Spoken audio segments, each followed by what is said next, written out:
अभी human reproduction का chapter हम लोग कर रहे हैं। कल जो हमने बात की थी वो फीमेल रिप्रोडक्टिव सिस्टम के बारे में बात की थी, ठीक है। इसमें हमने फीमेल रिप्रोडक्टिव सिस्टम में बात किया था कि मोस्ट इम्पॉर्टेंट जो हमारे पास कंपोनेंट्स जो इंक्लूडेड रहते हैं फीमेल रिप्रोडक्टिव सिस्टम के साथ में वो क्या क्या है, ठीक है। अब हम कंप्लीट एक स्ट्रक्चर ड्रा करेंगे जिसका फीमेल रिप्रोडक्टिव सिस्टम, उसमें क्या क्या चीजें हमारे पास। एग्जाम में आपको फीमेल रिप्रोडक्टिव सिस्टम के बारे में पूछा जा सकता है, ठीक है। तो उसका डिटेल जो आपको बताना है पूरी की पूरी, उसकी थ्योरेटिकल एंड डायग्रामेटिकल एक्सप्रेशन दोनों चीजें आपको करनी है। सबसे पहले हम डायग्रामेटिकली समझते हैं कि फीमेल रिप्रोडक्टिव सिस्टम में हमारे पास क्या क्या चीजें। कल हमने इंट्रोडक्शन बता दी थी कि पेयर ऑफ ओवरीज होती हैं जिन्हें प्राइमरी सेक्स ऑर्गन्स कहा जाता है और उनका काम हमारे पास एग या ओवम को प्रोड्यूस करने का होता है। फिर हमने सेकेंडरी सेक्स ऑर्गन्स की भी बात की थी जिनमें फैलोपियन ट्यूब, यूट्रस, वजाइना, वो सारी चीजें हैं।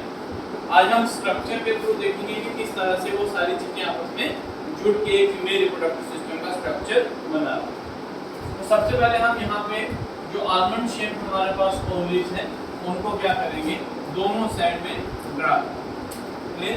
ये हमारे पास क्या है, these are the ovaries, और ओवरीज के जस्ट ऊपर हमारे पास क्या होगा, इस तरह से फनल लाइक स्ट्रक्चर हमारे पास होगा, फनल शेप स्ट्रक्चर हमारे पास होगा जिसे हम इनफंडिबुलम कहते हैं। क्या कहते थे, इनफंडिबुलम।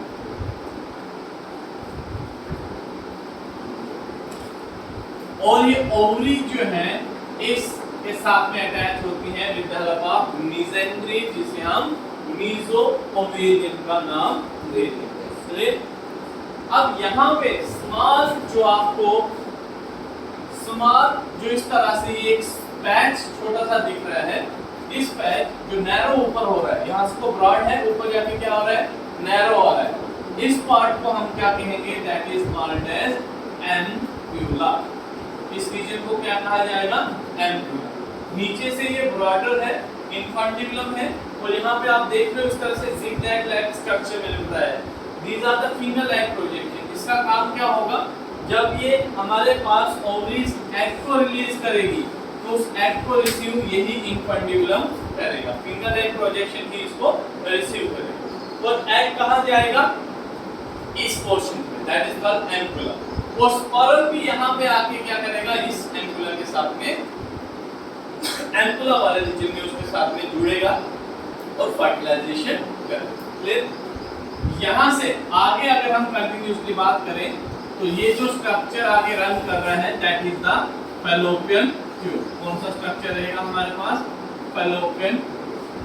सेम दूसरी साइड भी हम इसी तरह से ड्रा करेंगे। दिस इज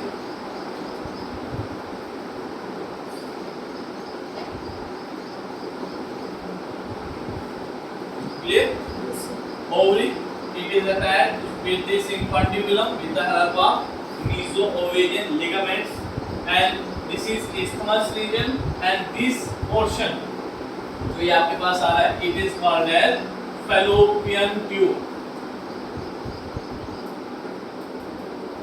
ये पूरा पोर्शन मिलकर क्या बनाता है, fallopian tube हमारे पास बनाता है। fallopian tube की जो लेंथ होती है that is 10 to 15 सेंटीमीटर। कितनी होती है हमारे पास, 10 to 15 सेंटीमीटर हमारे पास फैलोपियन ट्यूब है। इसके सेंटर में ये हाईली मस्कुलर स्ट्रक्चर हमारे पास रहेगा जिसे हम इस्थमस, यहाँ पे क्या होगा, सेल, जिसे हम फंडस कहा जाता है। This one is called as fundus. अब क्या होगा, ये फैलोपियन ट्यूब यहाँ से इस तरह से रन करने के बाद नीचे हमारे पास पियर शेप स्ट्रक्चर बना है। इस तरह से पियर शेप स्ट्रक्चर फॉर्मेशन हमारे पास होगी जिसे हम क्या कहेंगे, यूट्रस कहते हैं। अब नीचे जो पोर्शन आएगा that one will be called as the uterus. ये हमारे पास है यूट्रस। और कल हमने यूट्रस की 3 लेयर पढ़ी, ठीक है, आउटर वाली, पेरीमेट्रियम, उसके अंदर हमारे पास एक और लेयर आएगी जिसे हम क्या कहेंगे, मायोमेट्रियम, और सबसे अंदर वाली जो होगी वो इस तरह से कॉइल हमारे पास रहेगी। यहाँ पे भी दूसरी लेयर है, एंड अंदर वाली जो रहेगी वो काफी ज्यादा हमारे पास कॉइल रहेगी। लेयर ये सबसे अंदर वाली जो लेयर है, यूट्रस की पहली वाली जो लेयर हमारे पास आ रही है, that is called as perimetrium, and second वाली जो होगी दैट इज मायोमेट्रियम, एंड जो अंदर जिसमें काफी ज्यादा इनफोल्ड्स हैं that is called as endometrium. और ये कंप्लीट जो स्ट्रक्चर्स आपको स्वोलन पार्ट जो दिख रहा है pear shape, that is called as the vagina. कहां से आ गया? That is called as the uterus. आप तो पूरा सिस्टम ही बदलने वाले हो हैं, that is called as the uterus. और एक यूट्रस की खास बात और बताई थी कि हमारे पास जो एंडोमेट्रियम वॉल है that is responsible for the implantation. किसके लिए रिस्पांसिबल होगी वो? इम्प्लांटेशन, मतलब फर्टिलाइजेशन के बाद फर्टिलाइजेशन यहाँ पे होगी, जाइगोट बनेगा, जाइगोट से जो सेल हमारे पास डिवाइड करते जाएंगे, जब 16 सेल स्टेज हमारे पास बनेगी, ब्लास्टोसिस्ट बनेगा, वो ब्लास्टोसिस्ट कहाँ पे जाके इम्प्लांट होगा? इसी यूट्रस के साथ में अटैच होगा, इसकी वॉल के साथ में, एंडोमेट्रियम की वॉल के साथ। यहाँ तक क्लियर है? अब यहाँ पे नेक्स्ट नीचे जो रीजन आ रहा है that is the cervix region, and then after we are having the vagina portion. उसके बाद हमारे पास क्या रहेगा? Vagina portion. सर्विक्स आएगा and then we have having vagina. This portion this is called as the cervix, and here it is called as the vagina. तो ये component हमारे पास किसके रहेंगे? फीमेल रिप्रोडक्टिव सिस्टम के कंपोनेंट्स रहेंगे। ठीक है। वजाइना की जो मोस्टली लेंथ होती है that is 10 centimetre in length हमारे पास। और वजाइना का मेन काम क्या होता है? इस पेनिस को क्या करती है? रिसीव करती है। और जो स्पर्म जो हमारे पास रिलीज होंगे वो वजाइना के अंदर ही रिलीज होंगे, एंड आफ्टर वो सर्विक्स के थ्रू हमारे पास क्या करेंगे?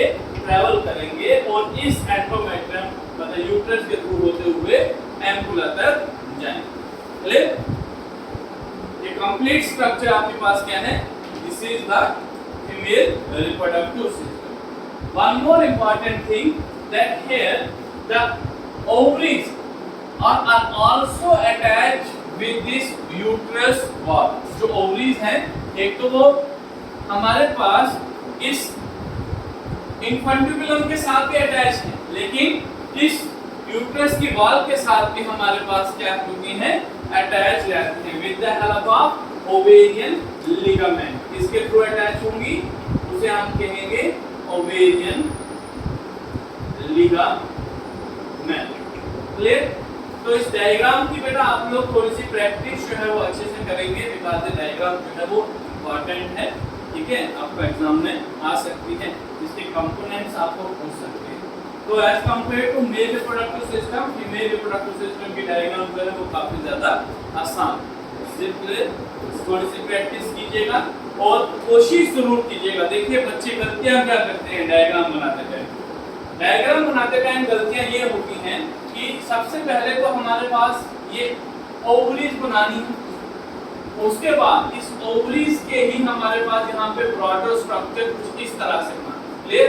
दोनों साइड हम क्या करेंगे? ड्रा करेंगे। क्लियर? अब यहाँ पे हम क्या करेंगे? इसको ऐसे सिंपली लेके जाएंगे और इसको ऐसे सिंपली लेके आएंगे। क्लियर? अब यहाँ से हमने क्या करना है? बच्चे यहाँ पे गलती देखो क्या करते हैं, यहाँ से ऐसे, यहाँ से ऐसे, ये उनका क्या बन गया? यूट्रस। तो इसको थोड़ा सा आपने ब्रॉड करना है, इतना छोटा नहीं बनाना है। समझ आई बात? आप इसको यहाँ पे क्या करेंगे? इस तरह से ड्रॉ करेंगे, ये इस तरह से इसको लेके आएंगे। क्लियर? ये इस तरह से हमारे पास। देन आफ्टर आपका cervix region, and then after आपका वजाइना रीजन। फिर आप इसमें एंडोमेट्रियम की लाइनिंग इस तरह से बना सकते हैं, देन आप इसको लेबल कर सकते हैं। ये वाला जो पोर्शन है, इस पोर्शन को आप इस तरह से शेप कर दीजिएगा। जो पोर्शन आपका क्या कहलाएगा, fundus, this one will be called as. और कोशिश कीजिएगा जब हमारे पास पूरा पेज रहता है, जैसे इसकी डायग्राम देखो, ये ऐसा लग रहा है जैसे एग्जाम में कुर्सियां नहीं मारते छोटी छोटी जेरॉक्स करके, वैसी डायग्राम बनाई भाई। थोड़ी डायग्राम जब भी बनानी है तो बड़ी डायग्राम बनानी, समझ आई बात। इतनी सी जगह में क्या क्या चीजें इंक्लूड करें हैं, कहाँ बनाई? अच्छा अभी नहीं बनाई, तो बनाओ जब भी तो थोड़ी ब्रॉडर आप उसको बनाओ, समझ आई बात। और हमेशा पूरा पेज यूटिलाइज कीजिएगा, छोटा पेज यूटिलाइज नहीं। इसमें कुछ समझने वाला है, फिगर ड्रा कर ली, उसके नीचे हमेशा जब फिगर ड्रा कर ली तब उसके नीचे आप क्या लिखोगे, that is structure of female reproductive system. ये किसका स्ट्रक्चर है? फीमेल रिप्रोडक्टिव सिस्टम का स्ट्रक्चर। क्लियर? ना इसके बाद इसी के साथ हम यहाँ पे इंटरनल स्ट्रक्चर ऑफ ओवरी की स्टडी करेंगे। इंटरनल स्ट्रक्चर ऑफ ओवरी, जो ओवरी का इंटरनल स्ट्रक्चर है वो आपकी एनसीईआरटी पे भी दिया हुआ है, लेकिन यहाँ पे हम थोड़ा सा इसको जरा सिंपल बनाने की कोशिश करेंगे। सबसे पहले बेटा ओवरी के अंदर ऐसा क्या होगा उसको हम समझेंगे, देखेंगे, जो कि एग सेल्स बनाएगा और किस तरह से हमारे पास वो एग सेल बनाएगा वो चीज भी हम क्या करेंगे, स्टडी करेंगे। यहाँ तक समझ आ रही है? तो इंटरनल स्ट्रक्चर ऑफ ओवरी को बनाने के लिए हमें सबसे पहले क्या करना है, उसकी आउटलाइन बनानी है। इसकी आउटलाइन बनाएंगे, ओवरी की आउटलाइन हम लोग यहाँ पे क्लियर, मतलब जो ये स्ट्रक्चर है इसकी हमने क्या कर दी, यहाँ पे आउटलाइन बना। अब इसमें हमारे पास दो रीजन्स देखने को मिले। इसके अंदर मोस्टली दो रीजन हमारे पास हैं। एक तो ये जितना भी शेडेड पोर्शन में यहाँ पे ड्रा कर रहा हूँ, इस शेडेड पोर्शन को हम क्या कहेंगे, कॉर्टेक्स रीजन कहेंगे। कौन सा रीजन होगा ये? This is called cortex region. और इसी कॉर्टेक्स रीजन के अंदर हमारे पास जितने भी ओवरी के अंदर स्ट्रक्चर होंगे वो सारे के सारे यहीं पे प्रेजेंट हमारे पास। Clear? This region, this is called as cortex. और इस कॉर्टेक्स के अंदर reticular type of connective tissue present रहेगा। कौन सा रहेगा? रेटिक्यूलर कनेक्टिव टिश्यू हमारे पास रहेगा। Is it clear? ओवरी के अंदर हमारे पास क्या रहते हैं, most important structure primary follicle, बहुत सारे फॉलिकुलर सेल्स प्रेजेंट होते हैं। जैसे टेस्टिस के अंदर क्या थे, जर्म सेल्स थे जो स्पर्म बनाते थे। इसी तरह से ओवरीज के अंदर बहुत smaller structure, large number of हमारे पास सेल्स होंगे जिन्हें हम प्राइमरी फॉलिकल सेल्स कहेंगे। क्या कहेंगे? फॉलिकुलर सेल्स कहेंगे। सिंपली क्या कहा जाएगा इन्हें? Primary follicular cells. क्या कॉल्ड है? Primary follicular cells. अब हर मंथ क्या होता है, ये जो प्राइमरी फॉलिकुलर सेल है इसमें से एक सेल क्या करता है, मैच्योर करता है और क्या बनाएगा, सेकेंडरी oocyte मतलब एग सेल की फॉर्मेशन करेगा। कैसे करेगा? एक प्राइमरी फॉलिकल हमारे पास क्या करेगा, अपना सेल साइज जो है वो थोड़ा थोड़ा बढ़ाना शुरू करेगा और बाकी वाले जो इसके साथ जो प्राइमरी फॉलिकल्स हैं वो इसके इर्द-गिर्द सराउंड करके इसकी लेयर बनाने का काम करेंगे और इसको नरिशमेंट प्रोवाइड करने का काम करेंगे। क्लियर? जैसे जैसे ये आगे हमारे पास ग्रोथ करेगा वैसे वैसे इसका साइज भी हमारे पास क्या होता जाएगा बेटा, इंक्रीज होता जाएगा। क्या होता जाएगा? साइज का इंक्रीज होता जाएगा। सेंटर में इसके क्या रहेगा हमारे पास, न्यूक्लियस। अब ये प्राइमरी फॉलिकल एक सेल डिवाइड कर मतलब ग्रो कर रहा है और ग्रो के बाद नेक्स्ट जो स्ट्रक्चर हमारे पास ये डेवलप करेगा that will be the Graafian follicle. क्या बनाएगा ये? जिराफियन फॉलिकल, जिसमें हमारे पास क्या होगा, इस तरह से लास्ट स्ट्रक्चर सेल का रहेगा। इसके बाहर से हमारे पास एक लेयर सेल की रहेगी और एक लेयर और ये हमारे पास क्या करेगा, सेल की बनाएगा। लेकिन कुछ सेल जो हैं वो एक साथ यहाँ पे जुड़े होते हैं, एक साथ एक के ऊपर अटैच होते हैं, जो क्या बनाते हैं, जर्म हिल बनाते हैं। क्या बनाते हैं, जर्म हिल। और एक लेयर हमारे पास बाहर से सेल्स की इस तरह से भी हमारे पास इसमें प्रेजेंट रहेगी। यहाँ तक क्लियर है। ये स्ट्रक्चर जो आपके पास आएगा दैट विल बी द जिराफियन, उसे हम कहेंगे जिराफियन फॉलिकल। अभी जिराफियन फॉलिकल के अंदर क्या डेवलप हो रहा है, इस जिराफियन फॉलिकल के अंदर हमारे पास सेकेंडरी oocyte की डेवलपमेंट हो रही है। इसकी डेवलपमेंट हो रही है, सेकेंडरी oocyte की डेवलपमेंट हमारे पास हो रही है। ये जो मास ऑफ सेल यहाँ पे आपको दिख रहे हैं, ठीक है, इसे हम कहते हैं जर्म हिल। क्या कहेंगे इसे, हम जर्म हिल कहेंगे। और इसकी जो आउटर हमारे पास जो लेयर होगी उसे थीका एक्सटर्ना कहा जाता है। आउटर लेयर ऑफ सेल को क्या कहा जाएगा, थीका एक्सटर्ना कहा जाएगा। क्लियर। और नेक्स्ट अगर हम देखें, ठीक है, ये जो जितने भी मैंने आउटलाइन बनाई है, इस आउटलाइन को ट्यूनिका एल्बुजिनिया हम लोग कहेंगे। देन अगर हम बात करें जर्म हिल के बाद थीका एक्सटर्ना, उसके अंदर सेकेंडरी oocyte हमारे पास बन रहा है। अब जब ये पूरा जिराफियन फॉलिकल बन जाएगा, this is primary follicle cell से हमारे पास क्या बना, मैच्योर जिराफियन फॉलिकल बना। नेक्स्ट चेंज इसमें क्या होगा कि ये जिराफियन फॉलिकल रप्चर हो जाएगा। क्या करेगा, रप्चर हो जाएगा। जब ये जिराफियन फॉलिकल रप्चर होगा तब हमारे पास क्या होगा बेटा, इसमें से सेकेंडरी oocyte जो होगा वो क्या करेगा, रिलीज हो जाएगा। यहाँ से सेकेंडरी oocyte क्या आ जाएगा, बाहर आ जाएगा। सेकेंडरी oocyte जो अंदर बना था सेल हमारे पास एग सेल, वो यहाँ से क्या आ जाएगा, बाहर आ जाएगा। सेकेंडरी oocyte यहाँ से निकल जाएगा बाहर। क्लियर। जब एग सेल हमारे पास जिराफियन फॉलिकल रप्चर होने के बाद बाहर आ जाता है, सेकेंडरी oocyte जब रिलीज होता है जिराफियन फॉलिकल के रप्चर होने की वजह से, उस प्रोसेस को हम क्या कहते हैं, ओवुलेशन कहते हैं। That is called as ovulation. Ovulation means release of secondary oocyte। यहां पे आप लिख सकते हो that release of secondary oocyte को हम ओवुलेशन कहते हैं। यहां तक क्लियर। अब ये जब रप्चर हो गया, टूट गया, तो जो लेयर्स थी इसकी वो ऐसी की ऐसी ही रही। अभी लेयर्स का क्या काम होता है, ये एज सच हमारे पास यहीं पे लाई करती हैं और एक टेम्परेरी एंडोक्राइन ग्लैंड बनाती है। उस टेम्परेरी एंडोक्राइन ग्लैंड को ये लेयर जो होंगी बेटा, ये ऐसा कैसे के ऐसे ही हमारे पास यहाँ पे प्रेजेंट है।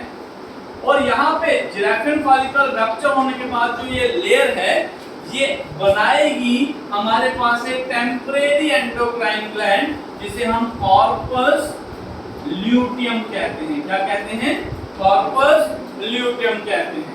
ठीक है, इसके लिए आप याद रख सकते हो that it will act as a temporary endocrine gland. क्या एक्ट करेगा ये, टेम्परेरी एंडोक्राइन ग्लैंड। और इंपॉर्टेंट है, what is the function of corpus luteum. ये एक हमारे पास हार्मोन सीक्रेट करता है जिसे हम कहते हैं प्रोजेस्टेरोन। कौन सा हार्मोन सीक्रेट करेगा, प्रोजेस्टेरोन। याद रखेगा PROGESTERON। ये प्रोजेस्टेरोन अब बहुत इंपॉर्टेंट है इस यूट्रस की एंडोमेट्रियम लाइनिंग को मेंटेन करने के लिए। क्यों जरूरी है यूट्रस की एंडोमेट्रियम लाइनिंग को मेंटेन करना, थिक करना, क्योंकि जब एग रिलीज होगा तो वहां पे चांस बनेगा फर्टिलाइजेशन का।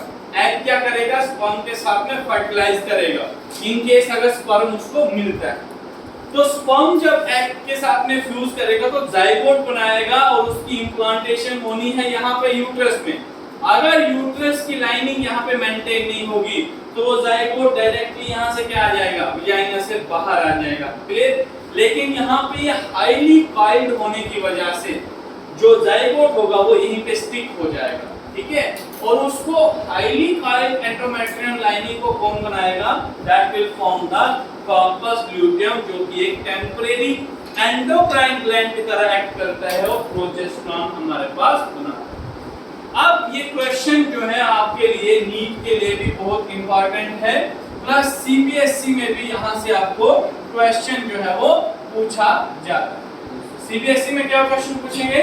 What is the function of corpus luteum, ठीक है। तो corpus luteum will act as a temporary endocrine gland and it will secrete a hormone that is called as progesterone.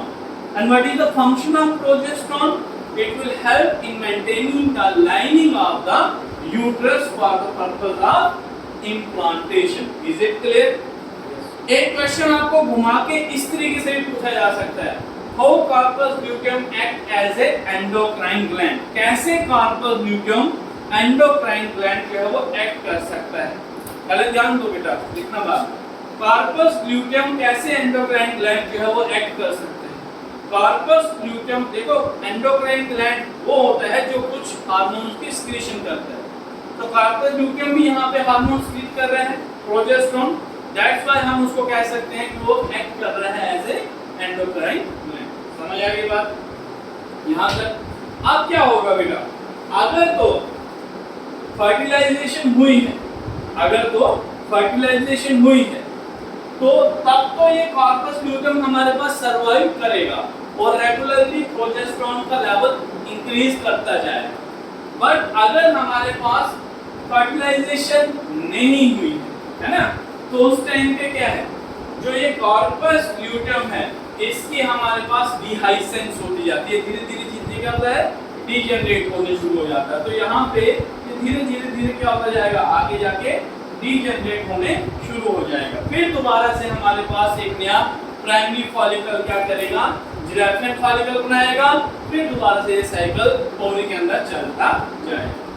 तो हम फीमेल्स के अंदर मोस्टली जो मेंस्ट्रुअल साइकिल की बात करते हैं, जिनमें जो पीरियोडिक साइकिल है जो 28 डेज में देखने को मिलता है, हर 28 डेज के बाद फीमेल्स में मेंस्ट्रुअल साइकिल देखने को मिलता है, जो 4 से 5 दिन तक ब्लीडिंग फेज के अंदर रहता है। क्लियर?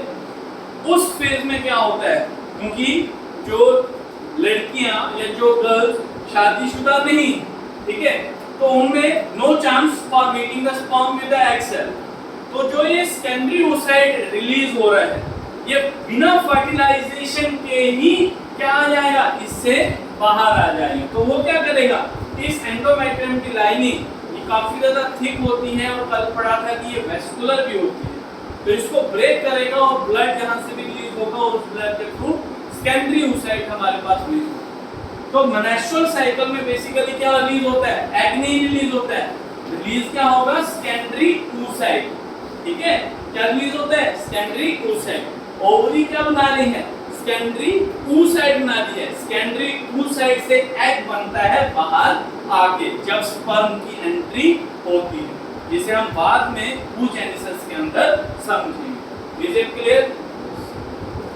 सो अगर हम बात करें in a period of 28 to 29 days, 28 से 29 दिन के साइकिल में एक सेकेंडरी oocyte जो है वो रिलीज होता है और उसके इवेंट में ये सारी चीजें ओवरीज के अंदर क्या कर रही होती है, चल रही। इज इट क्लियर कोई डाउट? दोबारा से एक बार इंटरनल स्ट्रक्चर समझ लेते हैं ओवरी का। तो ओवरी जो है उसके बारे में हमने पढ़ा था कि इंटर एब्डोमिनल होती है, ओवरी की लोकेशन इंटर एब्डोमिनल होगी, इनसाइड द एब्डोमिनल वॉल होगी और आलमंड शेप हमारे पास होगी। ओवरी के अंदर बहुत सारे छोटे छोटे सेल्स होंगे, प्राइमरी फॉलिकल जिन्हें कहते हैं, और यही रेस्पॉन्सिबल होते हैं जिराफियन फॉलिकल और सेकेंडरी oocyte को बनाने के लिए। कैसे बनते हैं, सभी प्राइमरी फॉलिकल जो है वो जिराफियन फॉलिकल नहीं बनाते, उनमें से सिर्फ एक ही प्राइमरी फॉलिकल क्या करेगा, ग्रो करेगा, साइज इंक्रीज करेगा और उसमें कन्वर्ट होगा मैच्योर जिराफियन फॉलिकल में कन्वर्ट होगा। जब ये मैच्योर जिराफियन फॉलिकल रप्चर करेगा तो यहाँ से एग रिलीज होगा, एग जिराफियन फॉलिकल से रिलीज होता है, उस प्रोसेस को हम ओव्यूलेशन कहते हैं। और रिलीज होने के बाद जो रिमेनिंग पार्ट जिराफियन फॉलिकल का बचता है वो एक्ट करता है एज ए कॉर्पस ल्यूटियम, जो कि एक टेम्परेरी एंडोक्राइन ग्लैंड है। और अगर हमारे पास फर्टिलाइजेशन नहीं होती तो थोड़ी देर बाद या कुछ टाइम बाद इस कॉर्पस ल्यूटियम की हमारे पास क्या होती है, डिफेक्सेंस होनी शुरू हो जाती है। और आफ्टर 28 to 29 डेज ये साइकिल फिर से हमारे पास कंटिन्यू रहता है, but not in the same ovary, again in the next ovary. क्योंकि एग जो बनता है फीमेल्स में वो अल्टरनेट ओवरीज करके बनता है। जैसे 1 मंथ लेफ्ट साइड की ओवरी ने एग बनाया तो सेकंड मंथ जो है वो राइट साइड की ओवरी बनाएगी, और एट ए टाइम सिर्फ एक ही एग सेल को वो बनाएगी। मेल्स में नहीं होता, एक स्पर्म नहीं बनता है, मेल्स में मिलियंस ऑफ स्पर्म बनते हैं, लेकिन फीमेल्स में एक ही एग सेल हमारे पास बनता है और वो ऐसे बनता है। Is it clear? कोई डाउट? अब इसकी फिगर में आप नीचे लिखेंगे that is internal structure of ovary, और यही डायग्राम आपको अपने प्रैक्टिकल्स में भी देखने को मिलेगी माइक्रोस्कोप के नीचे, तो आप उसको आसानी से आइडेंटिफाई भी कर सकते हैं।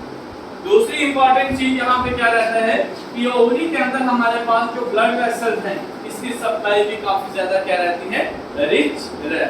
ठीक है, तो ब्लड वेसल्स भी यहाँ पे काफी ज्यादा देखने को कोई डाउट है? क्लियर है? तो क्वेश्चन किसी का? ठीक है, ये डायग्राम बना लो और इनकी आप लोगों ने प्रैक्टिस